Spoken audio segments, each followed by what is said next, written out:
Salut les potos. Donc deuxième vidéo, j'avais envie de vous faire. C'était le retour d'information, mon vlog. Ah, ok, c'est le vélo. Et Laurence, il progresse, il progresse. Sur mes vacances en Espagne. Alors un de mes points de chute favoris en Espagne, lieu vers lequel je vais très souvent parce qu'en fait c'est pas si loin que ça du centre France.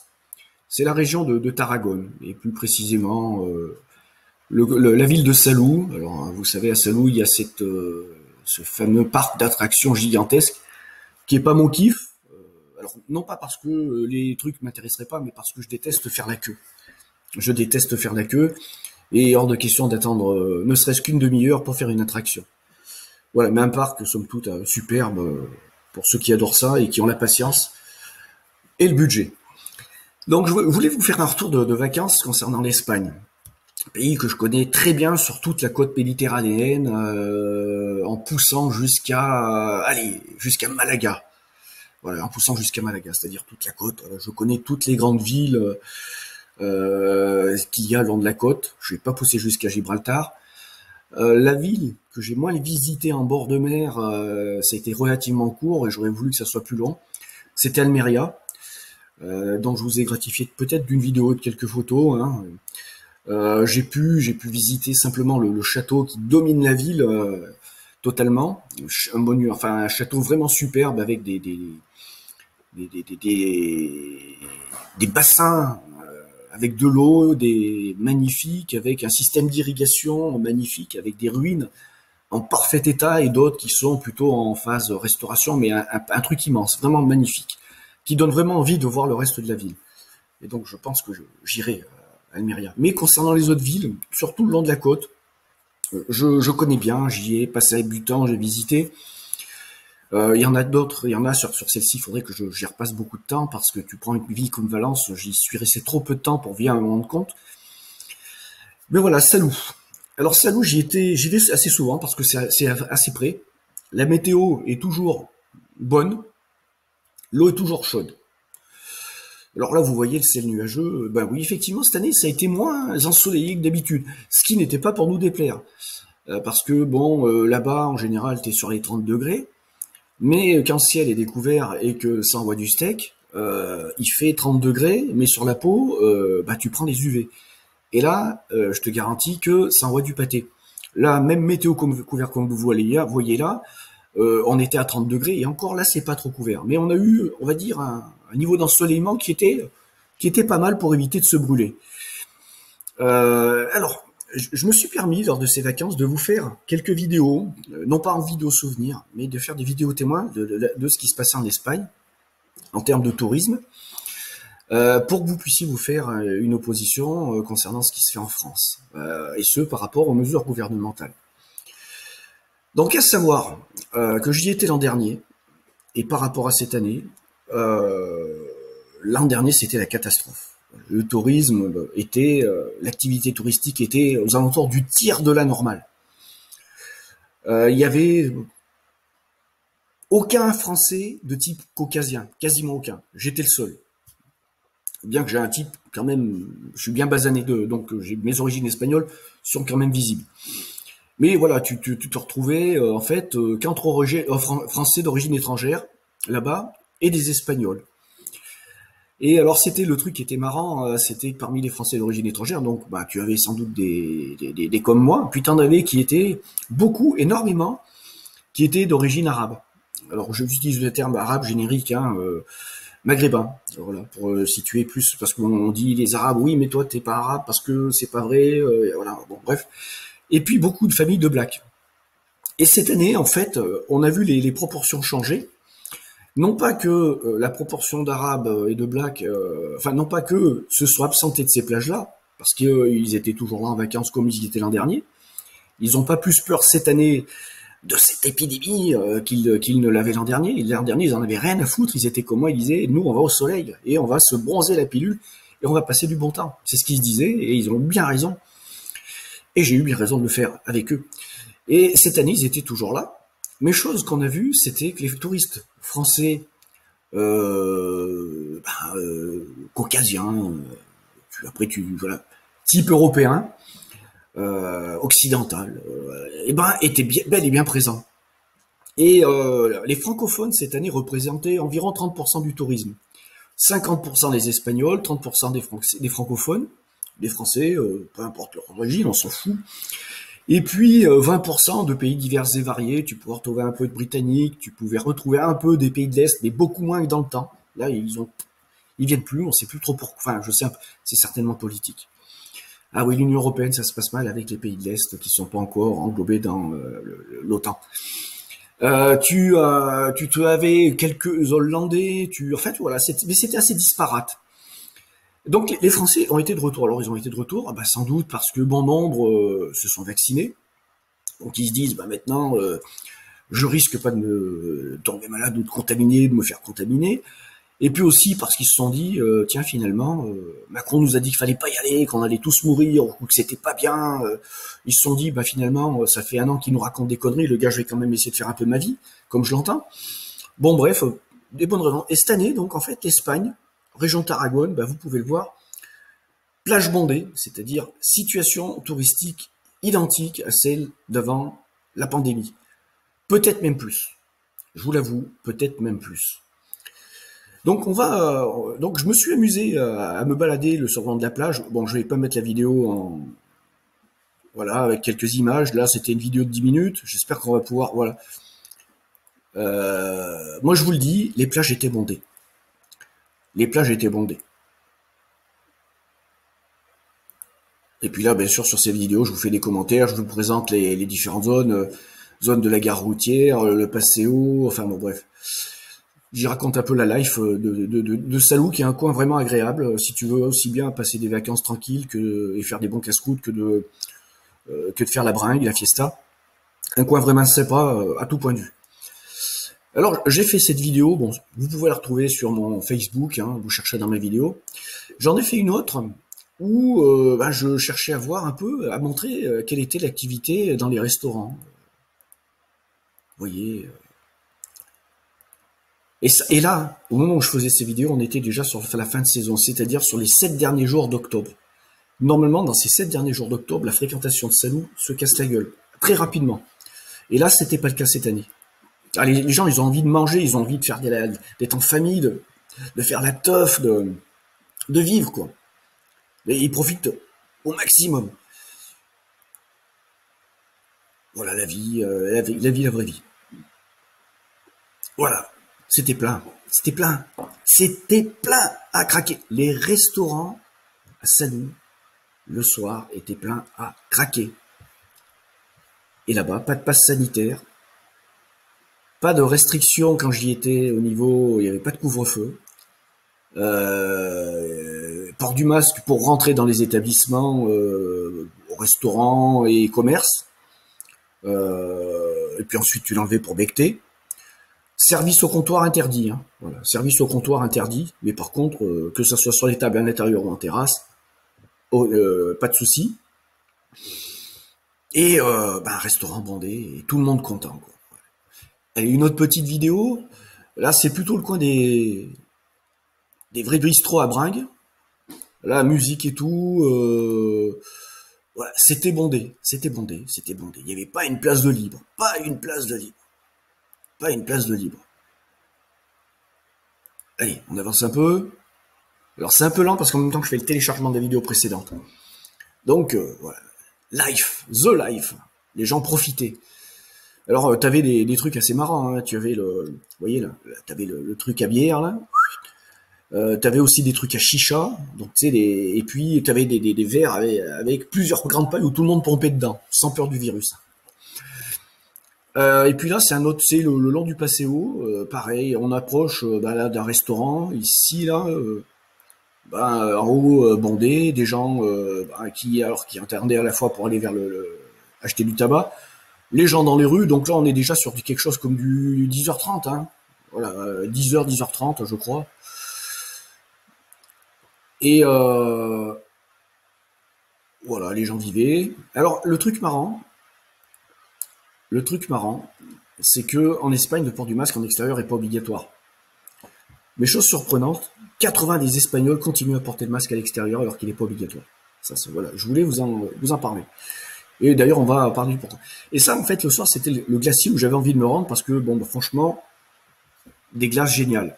Tu prends une dame blanche ou l'équivalent d'un chocolat liégeois, t'as un truc, c'est comme ça. Tu le prends à deux, tu vas payer ça un prix tout à fait correct. En France, t'en aurais pour le double. Et là, tu ressors, t'es explosé, quoi. Donc là, parce que vous voyez, c'est une queue, c'est pas une queue pour contrôler les passes sanitaires, ou vous l'appelez comme vous voulez. Non, c'est juste une queue parce qu'ils attendent les gens pour aller bouffer de glace. Voilà.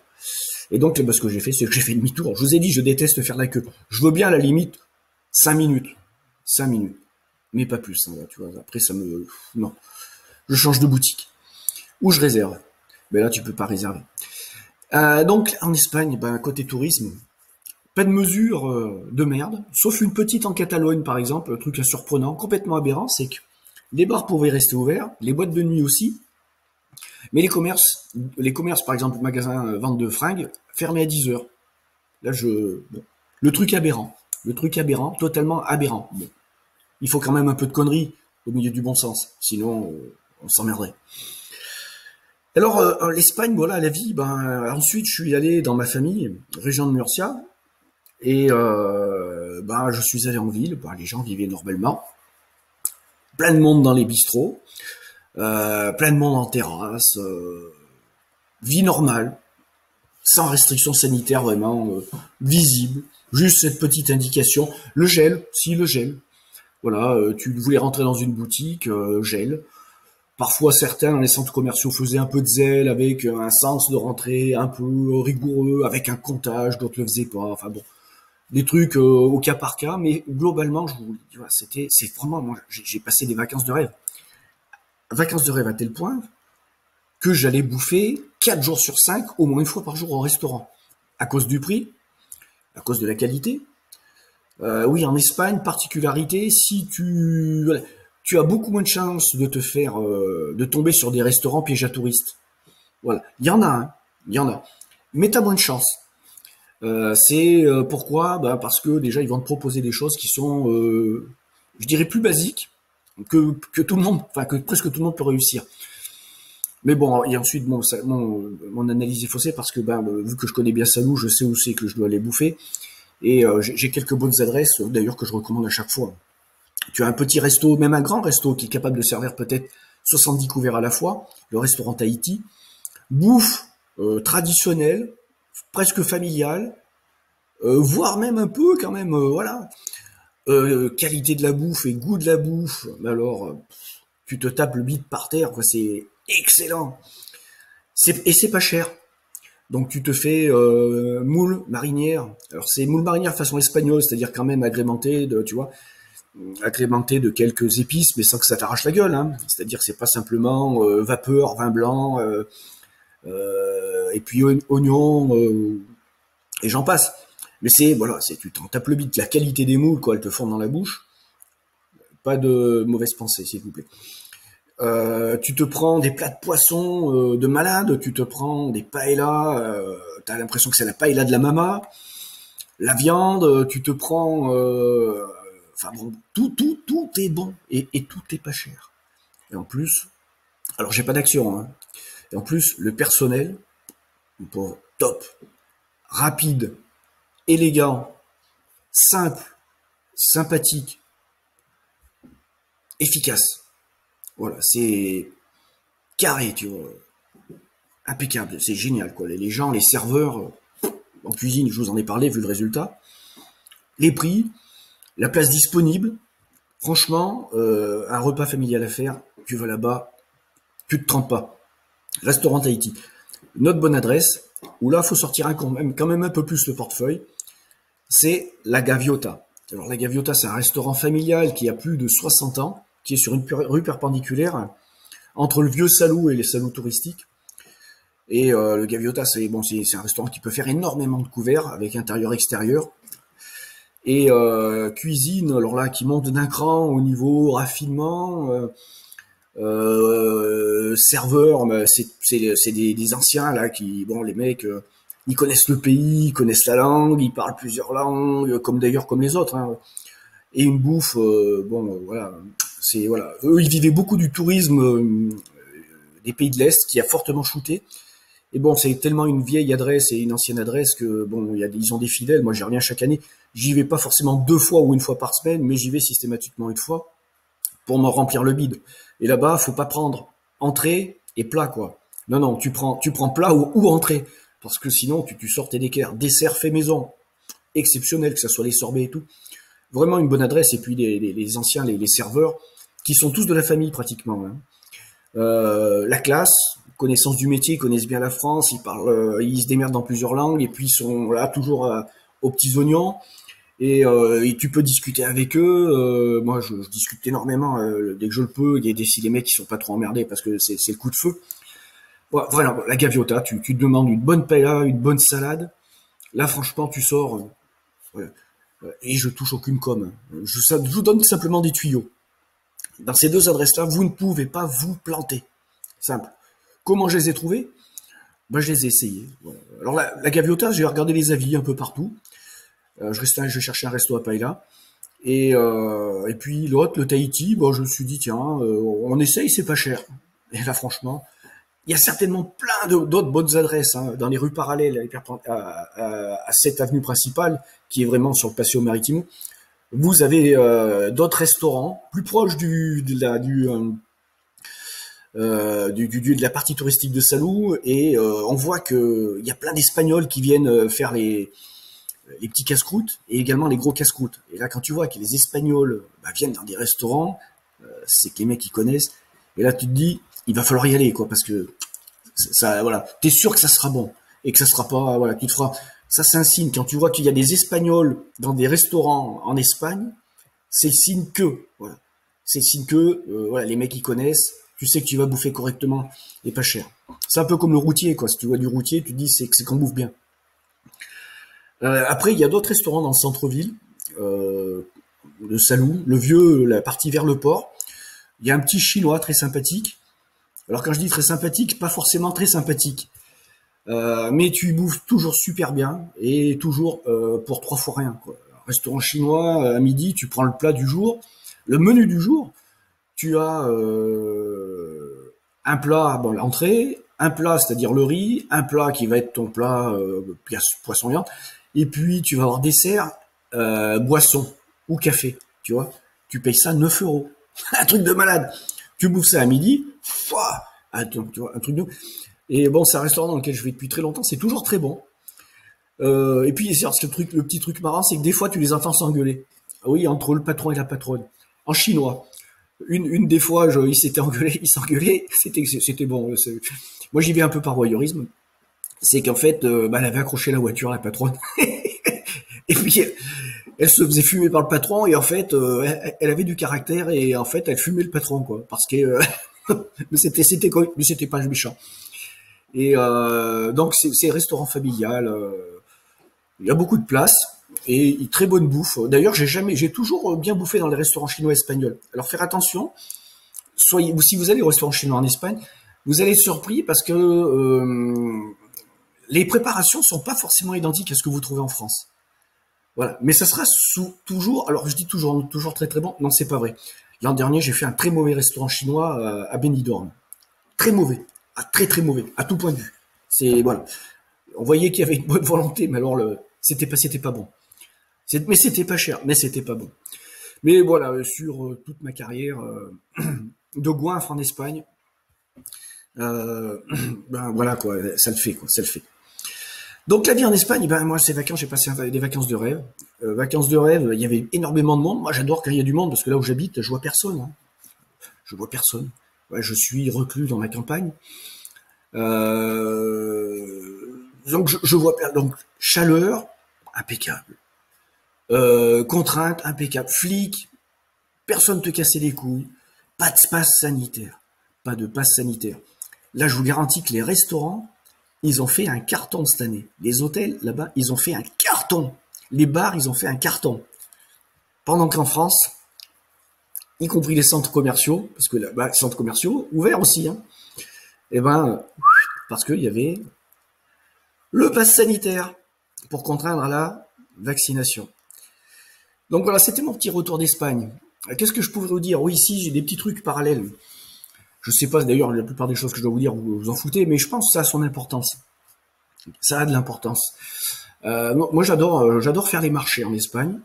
Le seul frein que j'ai dit au marché, c'est que ben, si tu y vas en période estivale et que c'est pas nuageux, tu te fais déplomber, tu te fais démonter par le soleil. Hein. Donc voilà. Donc ils ont des techniques là-bas aussi. Ils mettent un voile d'un estanco à un autre, ce qui fait que tu peux avoir des rues totalement ombragées parce qu'ils font des toitures avec des filets qui ont la particularité de laisser passer l'air, mais de couper le soleil. C'est génial. Et ils font ça donc entre marchands d'un côté de l'autre de l'allée.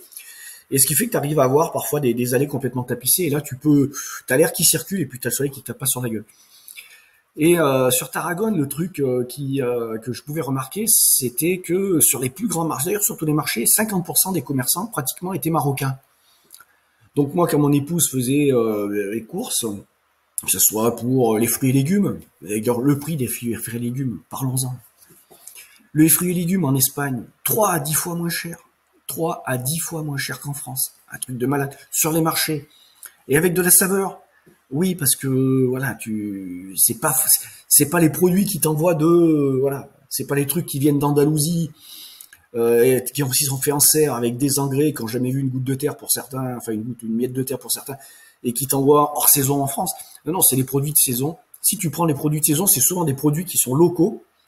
Voilà, par exemple, cet été, là, tu cherchais de l'orange sur le marché, tu pouvais pas en trouver parce que c'est pas la période. Hein. Donc, citron, tu pouvais trouver quelques citrons verts, si tu trouvais des citrons qui étaient jaunes, c'était pas des citrons du bled, là, hein, ça venait d'ailleurs. Mais si tu prends des produits de saison, tu vas sur le marché, au prix entre 3 et 10 fois moins cher qu'en France, un truc de fou, et puis tu fais ta bouffe avec, nickel. Donc ma femme, moi, quand elle passait, donc je discutais avec les mecs s'ils étaient pas trop dans le stress parce qu'il fallait dépoter. Et je discutais avec les vendeurs, donc j'ai discuté avec les vendeurs marocains, j'aurais posé des questions, la life en Espagne, comment ça se passe, tout. Il dit écoute, ça va. Alors c'était en espagnol plutôt qu'en français, donc la vie ça va. Ouais, t'es là depuis combien de temps, t'es avec ta famille, t'es marié, tu vois, conversation presque d'un copain quoi. Et donc et puis, le truc, c'est que moi, je leur parlais pas de la France. Je lui parlais pas de la France. Et le mec, il me dit, ouais, mais ici, c'est pas comme en France. Je dis, bah oui, ça, je sais qu'ici, c'est pas comme en France. Je le vois bien parce que bon, il dit, ouais, mais c'est pas comme en France. Parce que, ici, t'as pas beaucoup d'aide sociale. Et là, le mec, et c'est lui qui m'a mis sur le sujet. Il me dit, t'as pas trop d'aide sociale. Je dis, bah ouais, ici, quand t'arrives, ok, on te laisse venir ou on t'accueille, mais il faut vite trouver du boulot. Et il faut te sortir les doigts du cul, il faut t'organiser. Et puis, il faut faire ta life. Et si tu fais pas ça, en fait, tu te retrouves vraiment dans la merde très rapidement. Et donc, il dit en France, il y a trop d'aide sociale. Là, je dis, ouais, ok. Je dis, ouais. Ouais, voilà, bon, voilà, je suis resté sur ce, il y a trop d'aide sociale. Alors, quand un Marocain qui bosse en famille, qui a son estanco où il vendait là c'était des fringues en l'occurrence, qui était pas cher d'ailleurs, hein, le prix des fringues sur le marché. Ah oui, là, il faut en parler. Le prix des fringues sur les marchés, tu vas t'acheter un jean pour 10 balles. Mais un jean que, tu vois, tu vas pouvoir l'essayer et tout pour 10 balles. Le vendeur, t'es sûr qu'à la semaine d'après, il est là. Si t'as un problème, tu lui refais la marche arrière ou il te redonne la taille au-dessus, bref. Tu t'achètes pour un jean pour 10 balles, voire moins. Et là, je vous parle des prix dans des zones touristiques. Des t-shirts, t'en as 3 pour 5 euros. Une robe, 10, grand max 15, et parfois 2 robes légères, bien sûr, pas la robe d'une soirée, légère, mais tu vas pouvoir tester, tu vas choisir. Tu vas t'en taper 2 pour 15 balles, quoi. Voilà, voilà. En fait, tu t'habilles en Espagne. Si tu vas pas dans les supermarchés, tu t'habilles et tu bouffes pour rien. Parce qu'ensuite, il y a les marchés couverts. Les marchés couverts, alors beaucoup connaissent ceux de la Boqueria à Barcelone.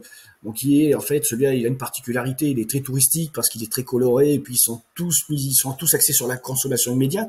Mais des marchés comme ça, t'en as dans toutes les villes en Espagne, petites, moyennes et grandes quasiment, et avec une activité matin et soir. Et donc là-dedans, tu as des produits qui sont identiques aux produits du marché et avec des prix identiques.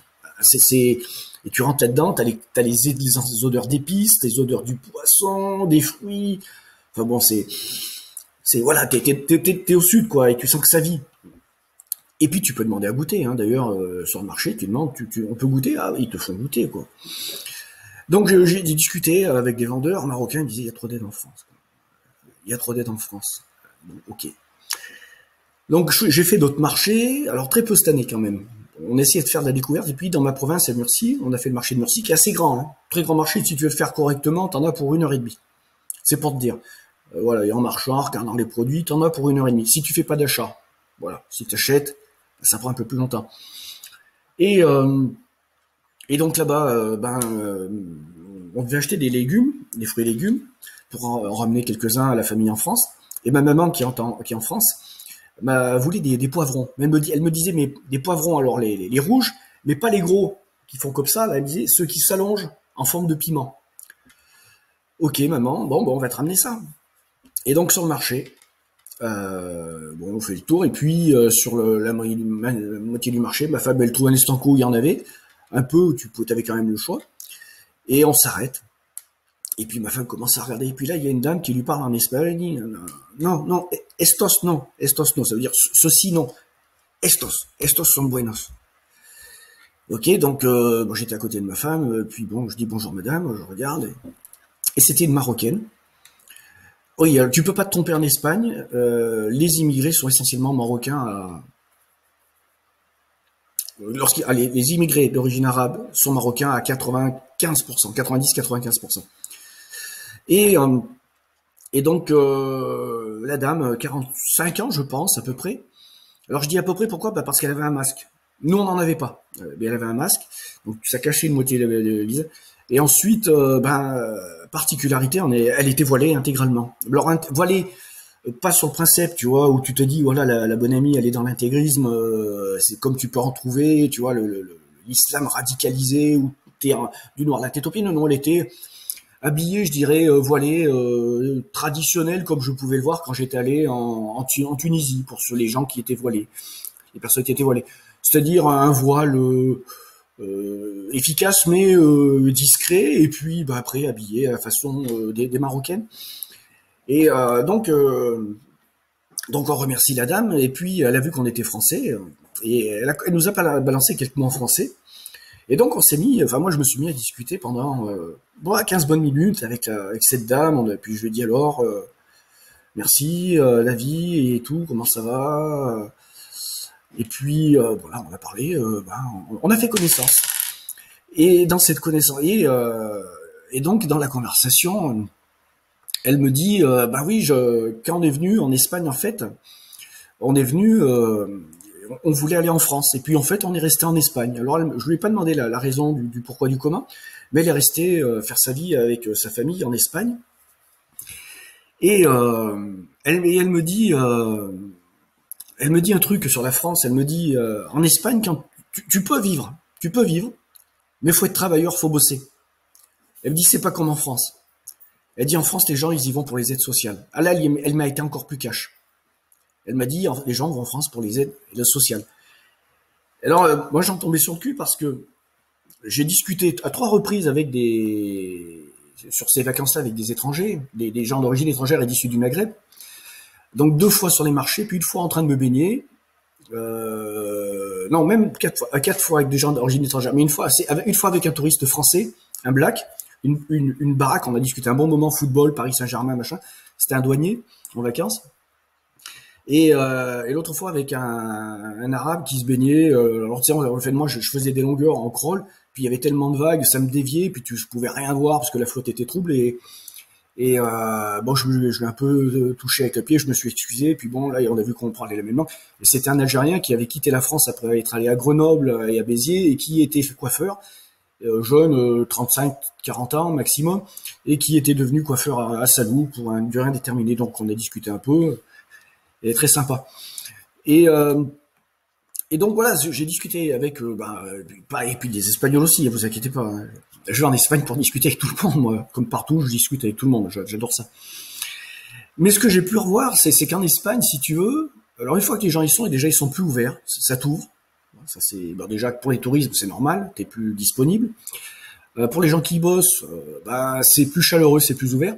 Et ce que j'y ai vu, c'est un truc que j'ai jamais vu en France et que j'ai dit à la dame, à la dame marocaine, et je lui ai dit en français pour que mon épouse comprenne parce qu'elle comprend pas tout l'espagnol. Je dis, vous savez, madame, ben en France, il y a une chose particulière, c'est que tous les deux, on se serait jamais parlé. Non, vous seriez pas venu vers nous dire à mon épouse que il fallait mieux prendre ces piments-là que ceux-là. Et puis ensuite, la conversation se serait pas enchaînée. Je dis parce qu'en France, en fait, il y a un fossé communautaire qui s'est creusé, tel que les communautés sont en opposition et ne vivent pas entre elles. Je sais pas s'il était au fait d'eux, mais en fait, je disais voilà, et alors elle me dit ben nous le Maroc, c'est l'ouverture quoi, c'est l'ouverture, c'est les gens, c'est la chaleur. Elle m'a dit le Maroc et l'islam. Et chose que je sais vrai, puisque je peux l'expérimenter. Hein. J'ai des collègues de travail et des potes qui sont musulmans. Euh, bah oui, je confirme que l'islam, il y a cette version celle que vous connaissez, dont on bouffe à la télé. Et puis il y a l'islam radical que vous connaissez. Hein, j'en veux pas se mentir. Moi, quand je vais sur Clermont-Ferrand et que je vais dans un supermarché, par exemple à Clermont-Nord, j'ai jamais aucun problème. Jamais aucun problème. Hein. Tu vas dans les rayons fruits et légumes, tu vas trouver fortement beaucoup de gens qui sont des femmes qui sont arabes, voilées, beaucoup. Par contre, ça sera pas le voile à l'espagnol, je dirais, où les couleurs sont plus discrètes. Ça sera vraiment beaucoup avec du noir. Tu vois, tu sens qu'il y a déjà une empreinte salafiste qui est plus présente. Il y a quelque chose quelque chose qui n'existe pas en Espagne. Et en Espagne, j'ai vu des trucs, je regardais, j'aime bien regarder les gens, et il y avait aussi un truc remarquable, c'est que tu pouvais, dans des familles de Marocains vivant en Espagne qui se promenaient, tu pouvais voir la maman voilée, et les filles en âge de porter le voile non voilées. Tu pouvais en voir une fille en âge d'être non voilée, être voilée, et l'autre non. Tu pouvais voir des jeunes se promener, alors principalement chez les filles, euh, une marocaine voilée discuter avec une ou des espagnols et dans la life et aller faire les courses, rentrer dans les boutiques de fringues avec une espagnole non voilée. Mais tu allais sur les endroits où tu peux jouer au foot, les blacks qui sont arrivés récemment hein, et dans des conditions abominables que je reconnais, même si je dis qu'il faut faire un contrôle, tu peux pas accueillir tout le monde en Espagne comme en France. Les mecs sont venus dans des conditions abominables, ils ont pris des risques qu'il faut avoir, enfin c'est pas faut avoir des coups, il faut être dans le désespoir pour les prendre. Et ben ça joue au foot ensemble entre espagnols, entre blacks, ça se mélange, ça fait des. Tu vois, en Espagne, il y a quelque chose de particulier là-dessus. Ça ne s'est pas encore communautarisé. Il y a des problèmes, hein, tout n'est pas parfait. Hein, je vous en ai déjà parlé. Sur Madrid, Barcelone, ces grandes capitales, il y a les problèmes qui se posent avec ce qu'on appelle los menas, c'est-à-dire les mineurs isolés, et qui sont pour l'essentiel des jeunes marocains qui se disent mineurs mais qui ne le sont pas forcément, même problème qu'ici, et qui sont qui sont très très très et trop souvent dans l'ultra-violence, hein, dans l'ultra-violence avec les pires choses que vous pouvez imaginer. Il y a ces choses-là, c'est existant. Barcelone, Madrid, c'est là où tu vis réellement. Mais tu vas ailleurs, il y a du fait divers, mais ça reste du fait divers. Et en Espagne, non, quand tout de suite, que tu vas dans les zones touristiques ou dans les trucs où les gens vivent, dans les marchés où il peut y avoir beaucoup de touristes et d'autres moins touristiques et où il y a la vraie Espagne, Catalogne, catalane ou alors la version celle du Murcie, c'est-à-dire région pauvre. Les gens vivent ensemble, quoi. Tu sens que il y a pas de fracture entre communautés. Pourtant, il y a des communautés. Il y a déjà à la base l'Espagne, il y a une très forte communauté gitane et il n'y a jamais eu de fracture entre les communautés gitanes et espagnoles. D'ailleurs, il y a eu une fusion des cultures, vous connaissez. Et en Espagne, en fait, tu sens qu'il y a une possibilité à ce que ça se passe encore bien dans les années à venir. Tu sens que ça peut fonctionner encore. J'ai pas dit que ça fonctionnera, mais tu sens que le truc il est pas cuit et que c'est dans une direction où ça peut le faire, où les communautés seront pas en opposition. Alors la culture y est pour quelque chose. Quand tu connais la culture espagnole, que tu as de la famille espagnole, que tu vas dans la famille espagnole, ou que tu as des amis espagnols, tu sais comment ça marche. Tu passes chez quelqu'un, obligatoirement, mais tu restes manger, quoi. Tu peux pas faire autrement que de rester manger. Et si t'habites un peu loin, tu peux pas faire autrement que rester couché. T'es obligé. T'es obligé, quoi. Sinon, c'est pas que tu les insultes, mais tu les vexes, quoi. Parce que ils ont envie de te garder, ils ont envie de discuter avec toi, ils ont envie de bouffer avec toi, voilà, ils ont envie de vivre avec. Et ça, c'est un truc qui est commun au bassin méditerranéen, quoi. Et t'as cette vie aussi en extérieur, le fait que dès qu'il fait frais, tout le monde est dehors.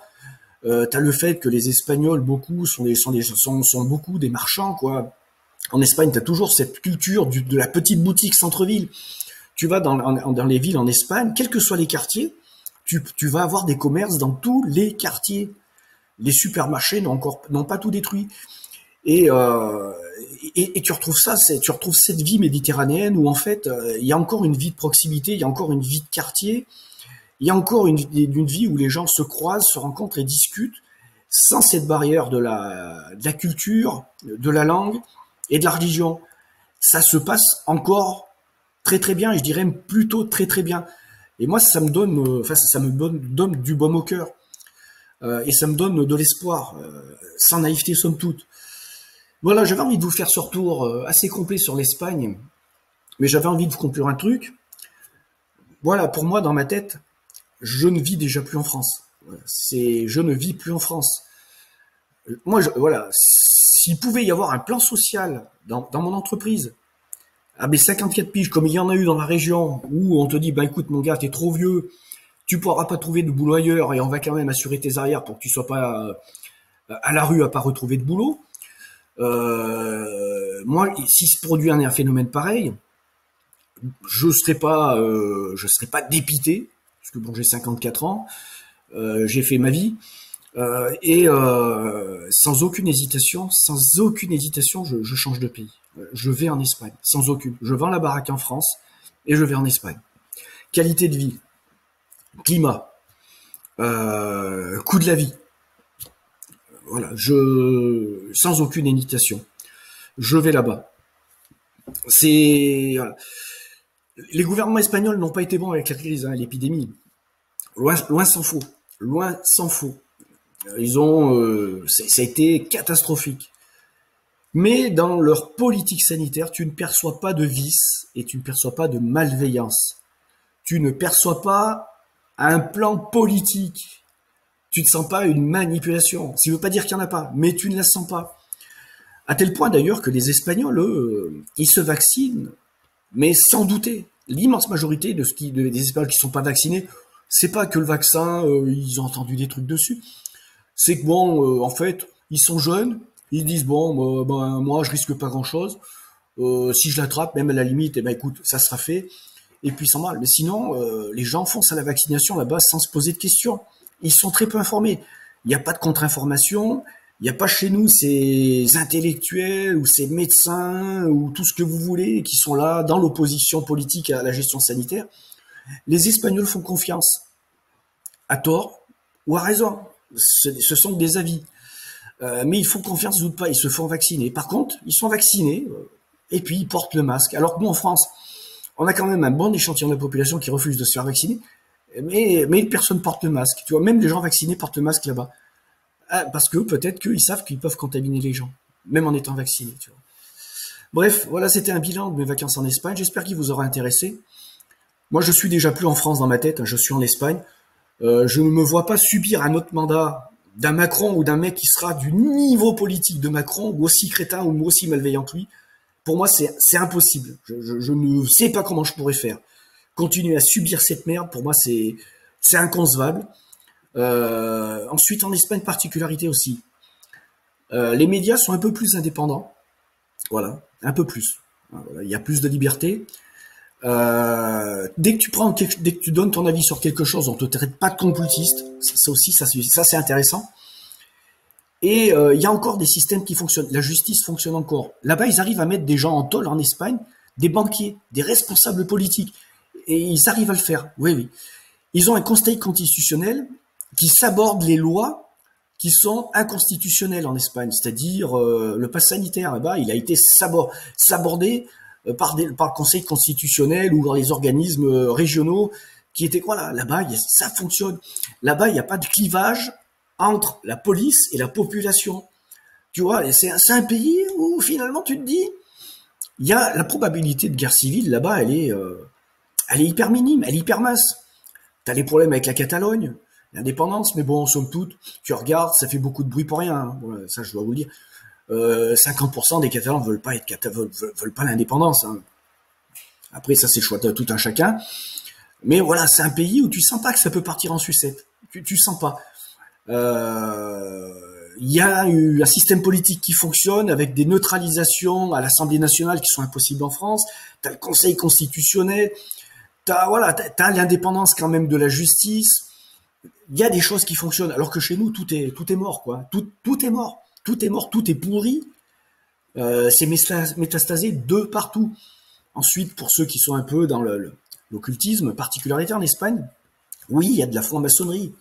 Vous prenez beaucoup des responsables politiques, sont certainement francs-macs là-bas. Hein.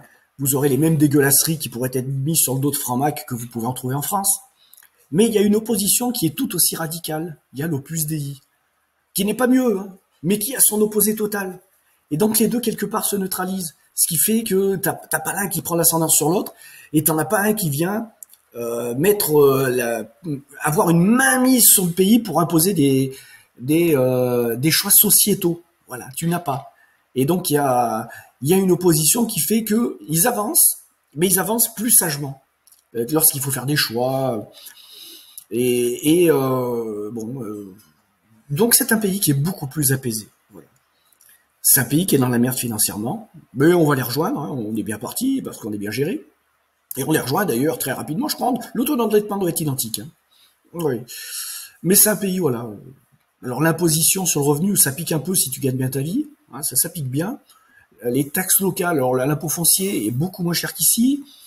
Alors je dirais sur peut-être 3 à 4 fois moins cher. La bouffe, 50% moins cher en moyenne. L'habillement, allez, 50 à 100% moins cher. Enfin bon, moi je suis déjà plus ici là. Hein. Ah non, c'est fini là. Et puis quand je vois la connerie en France, le clivage, les vaccinés, non vaccinés, là-bas, il y a pas ce bordel. Les gens s'en foutent, t'es vacciné, ils s'en branlent. T'es pas vacciné, ils s'en branlent.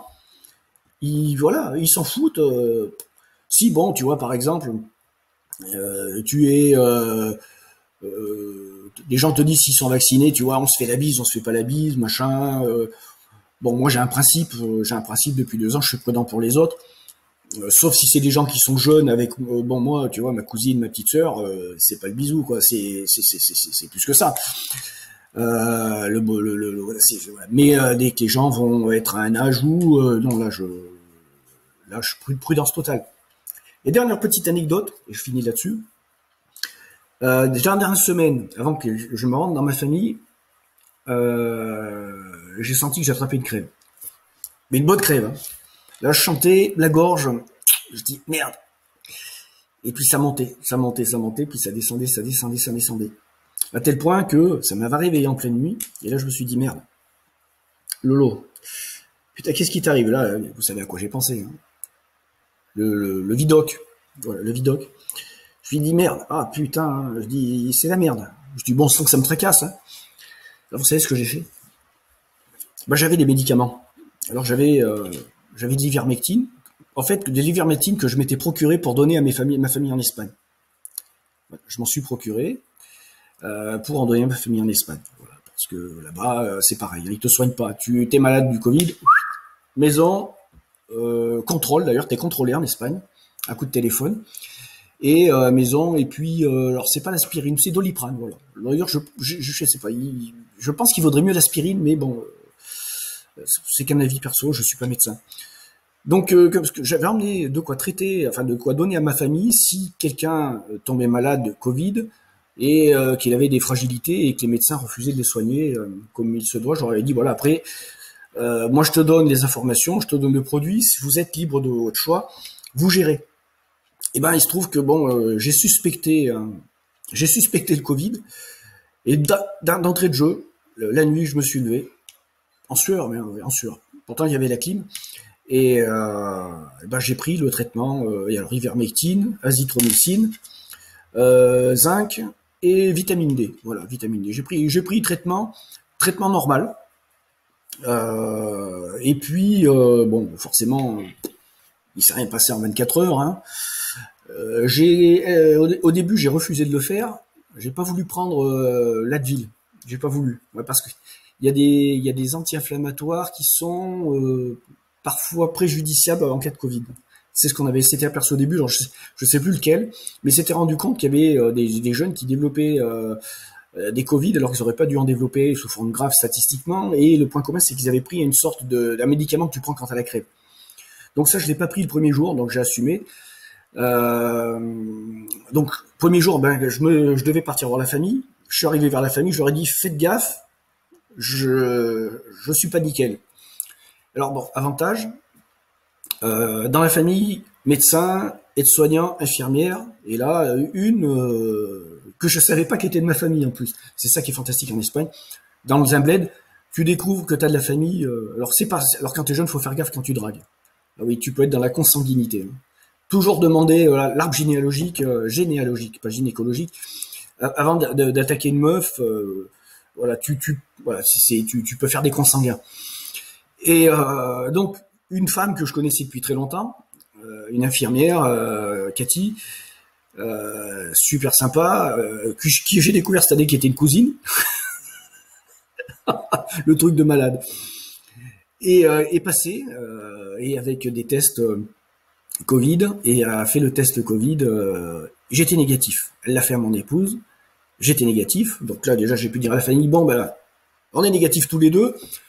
S'il y en a un qui merde, bon c'est possible, mais là il y en a eu deux qui ont dit non. Donc normalement on est safe. Donc ben là vu que j'étais safe, je me suis dit vu que j'avais bien la tête dans le cul, hein, j'avais la barre, tu vois, début de sinusite, un peu le truc pas catholique, la tête vraiment dans le cul, fatigue qui commençait à bien venir. Je dis bon allez, Advil. Là Advil, les symptômes, tu vois, c'était la tête dans le cul. J'ai pris Advil pendant 24 heures. Voilà, que 24 heures, un cachet rythmé aux heures normales.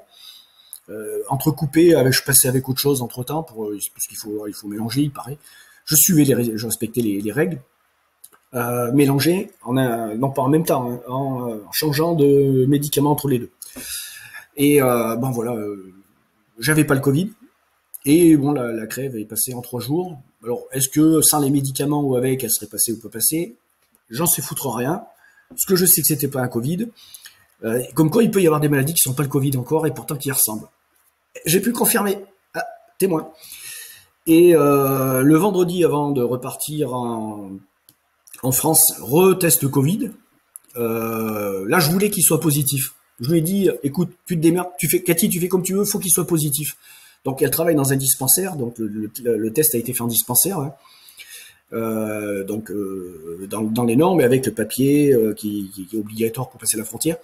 Et là, renégatif, mon épouse renégatif. Là, je me suis dit merde, parce que moi, je me serais bien revu repasser 10 jours de plus dans ma famille. Donc, j'avais pas le Covid, et je me suis dit, bah, de toute façon, tu suis le traitement, tu suis le protocole, parce que tu sais pas si c'est viral ou grippal. Et dans les deux cas, ce que tu as et qui est utilisable pour le Covid pourra et devrait faire l'affaire à minima. Vitamine D, ça peut pas faire de mal. Zinc, ça peut pas faire de mal. Antibiotiques, azithromycine, j'ai pas d'allergie en ce sens. Si c'est bactérien, ben ça dégommera les bactéries. On sait que l'azithromycine a un facteur aussi un peu anti-inflammatoire au niveau pulmonaire. Bon, je me suis dit, et ensuite les propriétés antivirales de l'ivermectine qui sont de plus en plus reconnues. Si c'était un virus, eh ben ça fera le taf. Bon, j'ai pris le traitement, 3 jours, remis sur pied, plage, et puis entre-temps, j'ai vécu normalement. On s'est baladé, piscine, tout ce que tu veux. Enfin, j'ai vécu normalement. Ça s'est bien passé. Alors, pourquoi je vous dis ça? Bah parce que j'ai voulu tester le traitement, même que ce soit pas le Covid, pour être sûr, tu vois. Est-ce que cette ivermectine, voilà, est-ce qu'à dose normale, c'est-à-dire milligrammes par kilogramme, est-ce que ça fait le job? Est-ce que je me suis senti détraqué, patraque, nauséeux à cause de ça, un truc spécial? Non, ça ne m'a rien fait de particulier. C'est comme si je n'avais rien pris en ces termes-là. Les antibiotiques, ça m'a rien fait. Enfin voilà, je n'ai rien senti de spécifique suite à ce traitement. Donc, ce qui ne veut pas dire que pour moi, ce qui est valable pour moi est valable pour les autres, hein. Toi, tu peux très bien prendre la même chose en ivermectine, la dose prescrite, hein, qui est de 0,2 mg par kilogramme. Tu peux très bien prendre ça et puis être malade comme un chien parce que tu vas avoir une réaction différente que moi. C'est voilà, ça c'est il faut le savoir. Hein, il y a des effets indésirables pour tous mes dogs. Mais là, pour moi, ça s'est passé nickel. Et si je ramassais le Covid, moi, j'aurais aucun problème à en reprendre. Tu vois, ça me poserait pas de souci. Voilà, je me suis fait mon propre test. Et puis, ça me permettrait aussi, si quelqu'un de ma famille attrapait le Covid, et que le médecin, de lui dire, écoutez, est-ce que vous pourriez pas prescrire parce que voilà, voilà, est-ce que vous pourriez pas? Bon, après, on verra ce que fait le médecin ou pas, mais en France, c'est compliqué, comme en Espagne d'ailleurs. Voilà, je vous ai fait raconter mon périple en Espagne. Je ne rentre pas plus dans les détails, je vous ai donné les grandes lignes de ce que j'avais envie de vous dire. Mais bon, voilà, j'habite plus en Espagne. Voilà. J'habite plus en France, par contre, dans ma tête. Je n'attends qu'une chose, c'est de partir. Voilà, partir. Alors certains d'entre vous vont me dire bon vent. Merci. Merci. Allez, à plus.